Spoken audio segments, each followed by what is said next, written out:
Believe it or not, spring just around the corner, and for many people that means hiring a contractor to do home repairs. That also means scam artists are also likely to start popping up. Call 6 Investigates went behind the scenes at the Attorney General's office to find out what really happens to your complaints. Kara Kenny is live now with what she learned. Kara. Well, Todd, you hire a contractor to do work on your home, and of course you hope they do a great job, but let's face it, it doesn't always work out that way. Many people end up filing complaints with the Indiana Attorney General's office, especially when it comes to chimneys, gutters, and roofs, places you can't always see while the work is being done.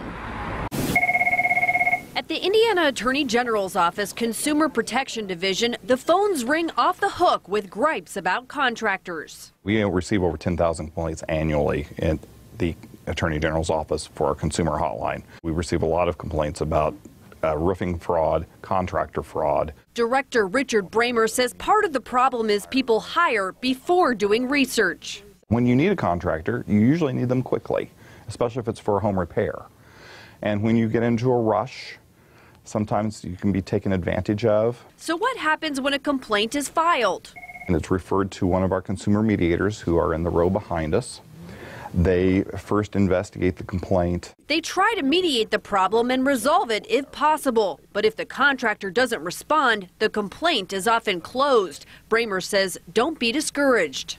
Many times I'll close a case, but I'll say let's monitor for further complaints. We meet weekly looking for trends amongst complaints because we're very interested if the same person or entity is having multiple complaints filed against them by various Hoosiers. The AG's office has filed half a dozen lawsuits in the last year against home repair companies, including Green Frog Restoration. Bramer says it can be difficult to hold contractors accountable if they are constantly changing names. If someone is evasive, if they're changing their address, if they're moving from place to place, if they're changing their name, it's difficult for us to find them if they're purposely evading the system. Bramer says the best way to find a good contractor is referrals from good friends and neighbors. Before you hire, check court records for criminal charges or civil lawsuits. Would civil suits be a red flag as well? Absolutely. Because now not everybody can control whether they're sued or not, but if you see a pattern of lawsuits, the bigger pattern you see, the more concerned you should be, in my experience.